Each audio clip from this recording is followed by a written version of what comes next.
Oh my gosh, trust. If I was going to say the thing that I had the least of when I started studying men in 1991, it would be trust. Definitely did not trust men. We trusted men to be jerks, is probably the only thing I trusted them for, was to be jerks. And I really had the belief that I had these conflicting beliefs that getting married was supposed to be the beginning of happily ever after. That's I mean, that's what happens in the movies, right? They get married and then they live happily ever after. So I thought I thought that was real, and I expected it to happen, except for it didn't happen in my first marriage. There was no happily ever after that occurred. And so then I started realizing, like, when you first fall in love, however it is, when you first fall in love, that's the best that it gets, because I thought you couldn't trust men to do what it took to keep having it unfold in a way that was worth doing. So it's interesting okay, this is going to keep bothering me. How do I just let everybody in and keep it that way? I'm going to have to work on the settings next time. So I apologize. I'm going to keep getting interrupted. But that's normal in life, right? I was used to it when I had small children. I can get used to it again. So what I discovered, right, in trying to think, you get to a place, like you get married and then it's happily ever after and you can trust that, or you can't trust that once the love bubble was popped, it's over, you might as well move on. There's no recovering, except I'm not somebody who gives up easily, which is how I spent almost 7 years in a really miserable marriage where we were hardly more than roommates. But we'd given our word, and we were going to keep our word and stay married. And it's one of the things that had me wish that people took their vows more seriously. Don't just keep the promise of stay together, especially if you're not keeping the promise of love, honor, and cherish. If there isn't loving, like a verb, like an action, and there isn't honoring, like a way of being towards each other that's followed up by how you speak and listen and behave, and if there isn't a sense of being cherished or a desire to cherish the other person, like they are obviously the most precious person in your life, so of course you're going to cherish them. If that's not present, if those part of wedding vows aren't present, the stay together till death do us part, it's interesting to me that we hang on to that. Like that's what we're supposed to do when we're not doing the other things. So much of my work has been about uncovering love and loving, right? And what causes the experience of love and what diminishes the experience of love. And what does it mean to honor another person? And oops, human beings are very adaptable. We're more likely to honor another person than we are to honor ourselves. We'll change to be what we think they want or need. And that causes horrific effects in relationship that we work on throughout our curriculum. And what has a person feel cherished? Like on their side, what may have them feel cherished, maybe not something that you're inclined to do, is especially if you don't know that it actually has them feel cherished. And oh man, I mean, those of you who know me know I live out loud and it's in real time. And my boyfriend, Dan, and I have this practice that he invented because he's a genius. And it's called a lie down. And you could call it a snuggle if you wanted to. But it was from my having moved to very near to his house from 261 miles away, and then being really, really upset that I got more attention in our long distance relationship than in our short distance relationship. And I should just move back to my house because then I would get more time. I would get more time and attention if I wasn't so convenient. Can you hear the strategizing, right? That's what we do, strategize. And when I expressed it to him and the effect that it was happening, that was having on me, and he didn't mean to not pay attention to me. He just had a lot of things to take care of. He invented what he calls the lie down. And he said, I know, this is what we'll do. Every day you pick a time, and you pick it because you're more scheduled than I am. I'm more flexible. And he has this little smile because he's retired and he gets the biggest kick out of it. And I'll come over, or you'll come over to my house, and we'll just get together. We'll just lie down, and we'll snuggle, or we'll talk, or we'll nap, or we might get frisky. But every day we'll do it no matter what. And that was, I think, February, maybe. Seems like it was about February, maybe January. And I think maybe we've missed 2 days in this whole time. And I mean, it's just so cute. And it takes such good care of me. Such good care of me. And so today we were just snuggling and talking, and we're supposed to go to a hockey game later tonight. And he was telling me what he was going to do, and that he needed to eat in between. And he's like, although I do have those Italian sausage, he's like, do you happen to have any more? We call them hot dog buns, but they're special, right? they're homemade, grain-free, organic, all this stuff, right? But we just call them hot dog buns. He's like, do you have any more hot dog buns? And I said, I have one more. He's like, oh, you have one more. You should save that for yourself. And I said, no, I'll give it to you. No, you just save it for yourself. I said, my offers are never false. I really will give it to you. And just tell me how much you enjoy it. That's all I want. And he's like, oh, thank you. And then we're just about to get up. And I thought, oh, I have one more thing to give you. He goes, what? I said, I have another blondie. I'll send you home with another blondie. And he grabbed his chest. He goes, oh my gosh, my heart. It's like, yep, I'm sending you home with a hot dog bun and a blondie. And oh, and I look up at him and his eyes are all like twinkly, a little watery. I'm like, I really do love you. He's like, oh, you're the best. And it's this little thing. It's this little thing, but it says so much to him, right? And he stops by to give me a hug, right? He just stops by to give me a hug. And it means so much to me. So what does this have to do with trust? Well, it has to do with, we want to just trust. And I've addressed this before a few months ago, and you can find it on YouTube. We want to just blanket trust. Okay, we'll be married and we'll be happily ever after, and I can, we'll trust each other to do whatever it takes to be that. No, or we want to just trust people to tell the truth all the time. No, lying is a fundamental human reaction. Even small children, very, very, very small children, lie. It's part of human instinct to lie.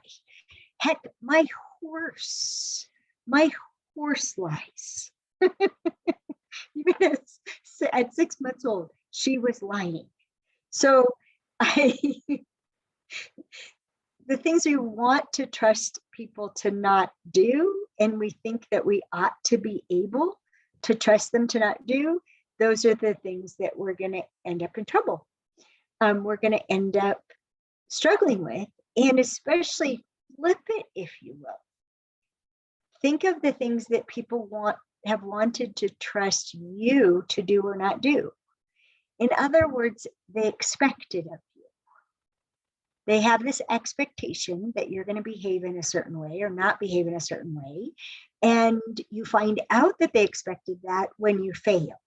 And they're really upset and almost inconsolable, right? Like they expected it of you. They think they have a right to expect it of you. They are demanding it of you, and they're going to get their pound of flesh for you having not done it. These are normal human ways of interacting with each other, but they're never going to cause the quality of relating that most of us want. So I just invite you, if you want to get serious about trust, there's going to be two parts of it, okay? If you want to be serious about trust, the first is to look at, what do I need to be able to trust somebody for? And I'm going to say the other part of it, in order for me to be better off having them in my life, right? So what do I need to trust them for? If it's a romantic relationship, what do I need to be able to trust them for? If it's a work relationship, what do I need to trust them for? If they're going to be a client or an employer, what do I need to be able to trust them for me to be better off to have them in my life? Because the flip side of that would be true. If I can't trust them for that, I am better off having them not in my life. And one of the ways you can see these things is the effect on you, right? The things that you really need to be able to trust somebody for, if you can't, who do you become? Who do you become? And when you become a version of yourself that either you feel like you're crazy, or you're ashamed of yourself, or you're disgusted by yourself, right? If you become that, that's a pretty good indication that you need to be able to trust somebody for the behavior that has you not become those things. So you have to go from wanting just this blanket trust that they're going to be this wonderful person who takes care of you and anticipates your every need and never hurts your feelings and never has you feel disrespected. All these ideals that we have, if you're going to go from that huge impossible down to really specific things, if I can't trust you for this, I'm better off not having them in my life. And I'm going to honor that about myself. Even if you think I shouldn't need that, I know I do. And I'm going to require it of people in my life.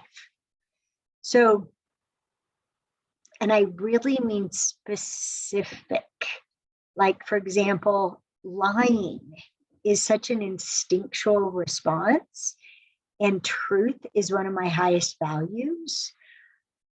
I gave up, for my own sanity, I gave up trusting people to not lie. Instead, I adopted, I can trust people to lie. That's the more natural thing for people to do, is lie. And if you want to know more about that, we have an audio recording on our site called Why Men Lie, Why Women Lie.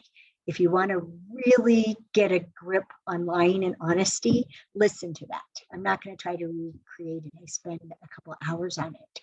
But it's everything I learned about lying and truth, because I need the truth so much. So do I require that people not lie to me? No, I don't. I know it's too much of a human reaction. People will lie out of fear of all kinds of things. They'll just lie reactively. My beloved husband of more than a quarter century lied straight to my face out of fear. And so I don't try to trust people to not lie. But what I do require is that they not lie about lying. If you're going to be in my life, you can't lie about lying. You have to confess to having lied.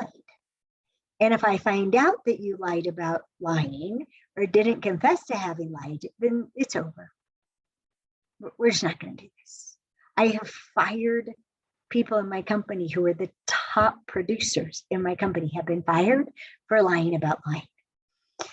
So that came from my clarity about what I need to be able to trust someone for. So that's an example of the first side of trust, is you getting clear about what you actually require that people generate, require trustworthiness in regards to. And then on the other side of it, if you're going to engage seriously about trust, on the other side of it is paying attention to, we want to be able to trust people to be great, right? To be wonderful, to be superior humans all on their own. And that would be nice, just like happily ever afterward. But it's rarely the case. So, for example, in the area of lying, I've paid a lot of attention to what do people need that's up to me to provide in order to not lie, or in order to not lie about lying. And I talk about that in Why Men Lie and Why Women Lie as well. And and there's a second one we have called Why You Can't Trust Men to Tell the Truth, which also has to do with what's my part? What is my part of people telling the truth? So, for example, in my life, when somebody confesses to lying, they're not in trouble for that. They are appreciated for telling the truth about having lied. And I'm not shitty about it. I'm like, well, it's a good thing you coughed that up. They'll say, I lied. And I'm like, really? You lied? What did you lie about? And I'm really excited. They can tell I'm really excited. They're not in trouble. I'm really excited. They're telling me what they lied about. What else about that? Is there anything else you said about that wasn't true? Okay. So what had you do that? Why did you lie? What were you afraid was going to happen? And we actually get to have a conversation where we solve the thing that caused the lie in the first place. And when people find out they're not in trouble for it, then they'll confess more. And if they find out that you're really all about solving this thing that they're afraid of, then they stop lying about being afraid of it. They tell you the truth about what's going on. Now, I'm going to give another example, and this is because of a specific question that people asked. And I don't like talking about this topic because I've gotten much better about it, but I'm also still a normal human girl. And that is what I would call the Medusa effect. And if you're familiar with the character from Greek mythology, Medusa, who had a head of snakes, and if you looked her in the eyes, you would turn to stone. And so talking about infidelity would be the formal word. Cheating would be another way of saying it. Talking about that can be like Medusa's head. It's so scary. It's especially for women. It's the idea of a man cheating on them or anybody cheating on them is really, really scary. It's life-threatening. It's a way that historically women steal protectors and providers from other women. Sleep with them. Try to woo them away.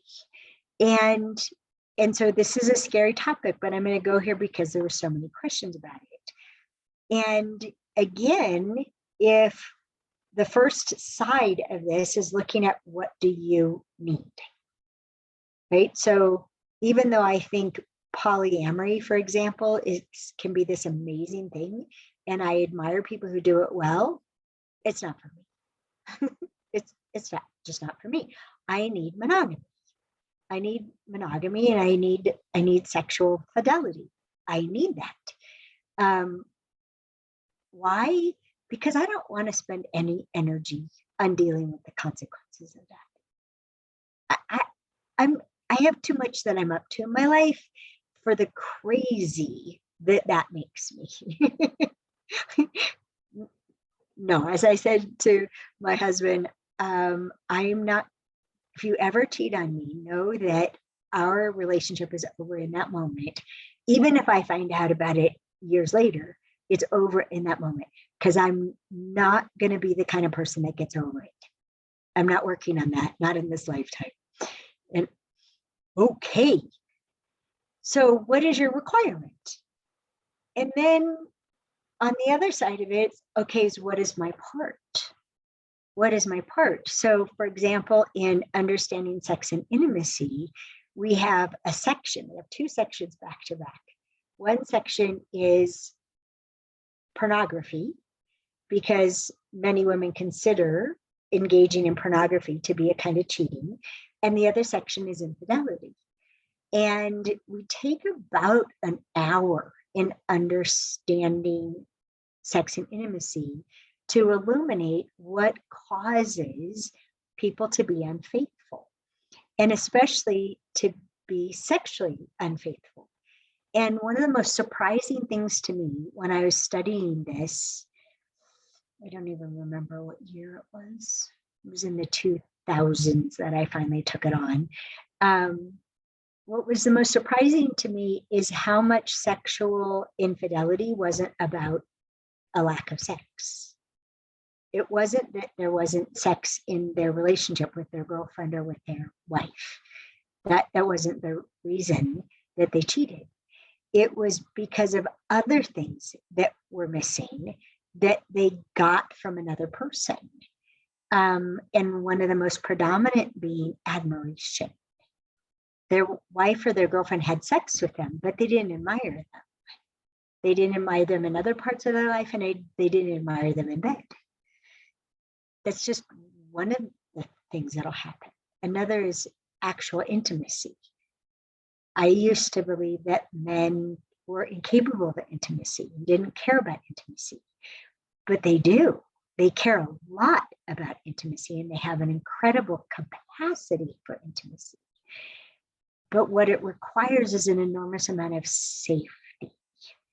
And as women, nobody has taught us how to be safe for men to be intimate. We weren't taught that. In some ways we're taught that they're both like babies and whiny babies, or they're impervious, right? It's again those extremes. We tend to go to extremes about everything. And so we don't know how vulnerable men are to us. And by the way, men don't know how vulnerable women are to them. For many men, it occurs to them like women hold all the cards. It really does. So, and men are surprised that to many women, it feels like men hold all the cards. And then we're both surprised that men and women are trying to figure out how to manipulate women and men to get what they need from them. But it's adversarial to begin with when you think someone holds the cards, besides you holding your own. So we have, each of us as men and women, have a huge part of fulfilling the needs that, when they're not met, cause infidelity. And understanding what that is in general, and understanding what that is for a particular person. And one of the things that men don't know, for example, which we teach in our Understanding Women course, is the effect of the right kind of attention on a woman. That we need the right kind of attention in order to feel safe. So it has us feel safe. And if we're not getting enough attention, like I wasn't with Dan, we start feeling unsafe, and we look to somebody else to connect with, to get enough attention from, so that we feel safe. This is all driven by tension. But men, being single focused by nature, not paying attention is natural for them. They don't spread their attention around. They pay attention to one thing at a time. It's how testosterone configures the brain. But they don't know that is depriving us of the feeling connected to them in a way that has us feel safe.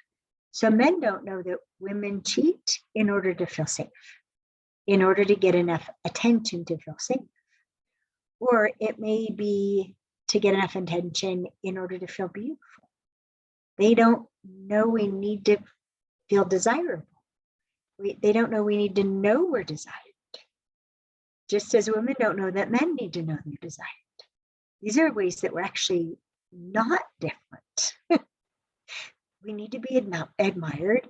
We need to be desired. We need to feel safe, both men and women. So if in going from, I want to just be able to trust them to be wonderful and great and give me everything I need without asking, you decide to become responsible for what are the specific things you need to trust another person not do. For each one of those, you would ask the person, okay, what's my part? What do you need from me in order to give me what I'm asking for? So, for example, and why you can't trust men to tell the truth, one of our, it's a webinar that we have on our site. One of the things that I illuminate is how much and why what men need in order to tell the truth is they need us. I'm going to say this in a kind of bad way, okay? But I want to get through. They need us to not indulge in our reactions to their truth. So we actually teach men to not tell the truth by having such large reactions to their truth that we think we're entitled to. And we even think that by having that reaction, that they will change what's true for them. If they know how upset we are about what's true for them, they'll change what's true for them. No, they won't. They'll just stop telling us about it. So if we really want to be able to trust somebody to tell us the truth, we have to care more about that they told us the truth than what we think about that truth. Now, does that mean you have to accept everything? No. You can actually say, and I've done this. Okay, I get that. That's true for you. And I honor that. That's your truth. I won't have that in my life. So if you're committed to being that way, or you're committed to doing that, then this thing we're doing together isn't going to go very far. And that's fine. You have every right to be that way. Can you see the difference? So I honor what's true for me about what's true for them, but I don't try to change what's true for them by blowing up in their face about it. Notice, if you're a woman, notice that when you're honoring what's true for you, if another person blows up in your face about it, you may try to adapt to them, but if you can't adapt to them, you'll just hide it. You'll just do what you need to do and you'll hide it. Again, this is normal human behavior. So for those of you who just joined us, who I started with, right, we're looking at trust. And we've got to go from this intense desire to be able to just have blanket trust for people and drill into exactly what do we need to be able to trust someone for in order to be better off having them in our lives instead of better off not having them in our lives because of the effect that there is on us. And then once you're clear about what you need to trust them for, find out what do they need from you in order to be trustworthy. What's your part? And oftentimes, again, an ideal, we don't want to have any part. We want them just to be the way we want them to be without us having to do anything. But actually that makes us think we just can't trust people, right? For anything. But when you find out what your part is, that's actually good news. Finding out your part is good news because then it means you can cause what it is that you want in your life with that specific person. So, okay, those are the two sides. Clarity about what you require someone to be trustworthy for, and then clarity about what they need from you to be trustworthy for that. And in between, you got to check. Are you willing to be trustworthy for that? Do you want to be trustworthy for that? Do you agree to be trustworthy for that? And after my husband died and I didn't really date. I don't really believe in dating, but I started interacting with men in romantic ways. And they said, I'm sorry a lot. Oh, sorry. I'm sorry. Like they were in trouble. And the first thing I had to do, and I had to do it over and over again with different men, was go, okay, this is something I need you to understand. If we don't have an agreement about something, I don't consider I have a right to expect it of you. So please don't say you're sorry for not having done something that you didn't agree to do in the first place. And please don't say you're sorry for having done something that you didn't agree to not do in the first place. So just think, if you're about to say I'm sorry, just think, do we have an agreement in this area? Do we have an agreement in this area? And if we don't, we can talk about it and acknowledge it and work it out, and we might end up with an agreement in that area. But please don't start out with you're in trouble because you didn't meet what you expect me to expect of you. Expectations are deadly. We talk about this in many places in our work. And one of the deadly things about it, and a good place to learn about this is called Lux, it's not just expectations people have of us or we have of them. We're actually responding to what we expect people to expect of us. So this would go to, I have 9 more minutes. This would go to something that was asked.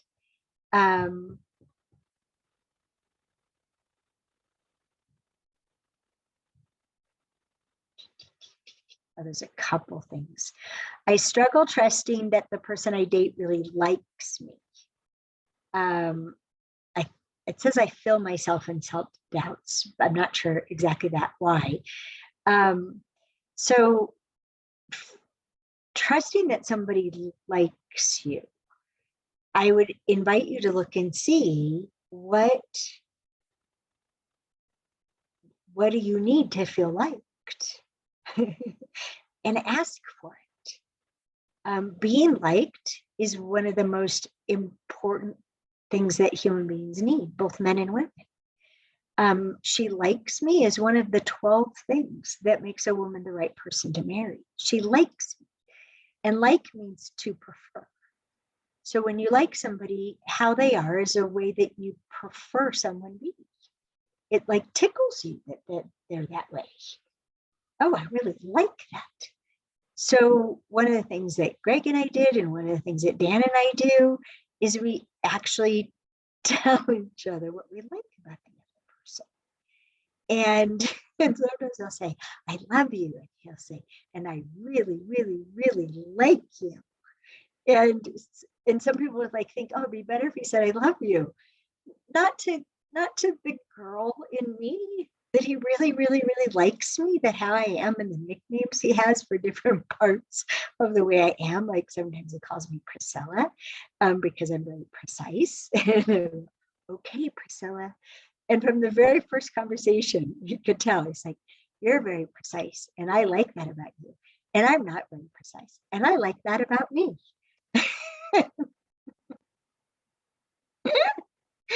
And I like that about him, right? That he likes himself. So what do you need liked about you? And if someone's criticizing you about something you need liked about you, you're not better off with them. You're better off without them. Okay, so I need you to not criticize me about that. I need to trust that you won't criticize me about that. What do you need to stop doing that? There's so many things just about being a woman that we get criticized for, and we let people criticize us for it, even though it hurts, because we think it's something wrong with us too. Well, in understanding women, women find out how many things are not wrong with you. You're just female. When men watch Understanding Men, things that they used to let themselves be criticized for, they don't anymore. They accept it about themselves. So there's a lot of that that's got to go on. I hope you're hearing, because it's actually good news. It starts with us. The power's not in the other person's hand. The search is not for a wonderful person. What if we're all wonderful people, including you? But we got to work this out, agreement by agreement, trustworthy witness by trustworthiness. There's another one here. When a man doesn't do what he says, how do I trust my heart is safe? Well, those are actually two different things. So I would have you look and see, what do you mean by my heart is safe? Do you want to just, like, most of us just want to like just be in love, and it's gonna la la la la la, and it's gonna work happily ever after, and we want to feel safe that way. My heart is safe. Well, this may sound weird, but I know my heart is safe because it's felt broken so many times, and I've been able to heal it every time. Again and again and again and again and again. I know my heart is safe because my heart can't be broken. It can be bruised. I can be disappointed. I can grieve over the loss of a future, like when Greg died 3 years ago. Oh my gosh, all this life that we planned together. I thought we had another 28 years together. What? So did my heart feel broken? Oh gosh, yes. Did I heal it? Absolutely. Has it been broken since? Yes. Dan's even broken my heart. But then we healed it. So looking for your heart to be safe with another person, what would that look like? What would that mean? What do you need from them? One of the things I didn't know I needed until Dan provided it is when I'm messed up, when I'm upset, he doesn't leave me alone unless I ask him to, which I've asked him to. If I shut the door, I'm protecting you from me. If I don't do that, what he does is he comes after me, checks on me. Do you need a hug? Do you need to talk? Every time he checks on me and finds out what I need to be restored. It's amazing. I don't suffer for very long. So what is it you need him to do to put your heart back together? And what else do you need him to do that has you be better off with him? When a man doesn't do what he says, how do I trust my heart is safe? Well, I don't put up with people not doing what they say. One of the things that I require is you mean what you say and you say what you mean. You say what you mean and you mean what you say. So if you say something that you're going to do, you actually do it. And you will be held to account for doing it. Do you have to be perfect at always doing it? No. But if you said you do it and then you don't do it, and I say, you said you would do that and you didn't, you don't like blow up at me or get pissed at me or, oh God, you're demanding. You go, oh yeah, you're right. I'm sorry I didn't do that. Let me do that right now, or I can do that tomorrow. Let me get on that. And I also ask when someone commits to something, is there anything you need from me about that? Do you need me to text you? A reminder, for example? So again, it's just like any kind of trust. If you want to trust someone to do what they say they're going to do, good to get clear about that. And then you need to ask them, what do you need from me? What do you need from me? Anything you need from me about that? Whatever it is that they say they're going to do. Does this sound like a lot of work? It can be. It's a lot of attention. It's a lot of attentiveness, but it creates trustworthiness, dependability, safety, admiration, respect, liking somebody. How can you like somebody who doesn't do what they say they're going to do? I certainly don't. I don't like me when I don't do what I say I'm going to do, right? Something I constantly am working on to expand the space of love is making sure I do the things that hold intact or expand how much respect, admiration, and affinity I have for myself, which allows me to receive more of that from other people. So I would break those two up. What has your heart feel safe? And then how are you going to interact with a man doing what he says he's going to do?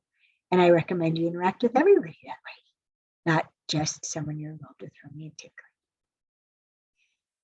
How do you create trust in the relationship? My partner trusts me more than the relationship. I love this question because your partner is really smart. And we talk about this in Lux. And I'm just going to give you the bottom line. There's no relationship to trust. There's just you and just him and what you're trusting each other for. Relationships there's no safe deposit box called a relationship that what's inside there is safe. There's just this instance of relating and how I treat you in this instance. And if I keep being consistent, after a while, you'll trust me for it. But it'd be best to ask, can I keep trusting you to interact with me this way? In this circumstance, and that circumstance, in this circumstance, and that circumstance. And this is why when Dan and I are now, in October will be 2 years into relating to each other the way that we do. I'd say we have proof of concept at this point. The things that we've gotten through and can get through and the agreements, we have so many agreements and ways of interacting with each other that make things amazing. And I'm not going to sleep. We're not doing happily ever after. We know it happens one instance at a time. And our commitment is to being awake and being honest and being present to the other person and not stepping over things and cleaning up stuff really fast. When one of us gets our feelings hurt or feels we're disrespected, we clean it up really fast. And then our hearts are back together. Mine in my chest, his in his chest, and with each other. Okay. I may come back to responding to more of these questions next time, but that's all I've got for now. And so one of the things I realize if I go longer, then I'm exhausted and there's not much I can be trusted for when I'm toast. So thank you. Thank you all who showed up here on Zoom with me. And I really, really appreciate it. And please feel free to post follow-up questions on Facebook. Tyler's keeping track of all of them. And I'm just glad that you joined me and I got to be here and respond to the things you wanted me to. So thank you and goodbye, everybody. If you want to wave, please wave or your faces. Ashley, I love your smile. My goodness gracious. And your swinging chair. You're in a swing. Mwah. Good night, everybody. Good night, Emma. Thanks for showing your face. Bye, everybody.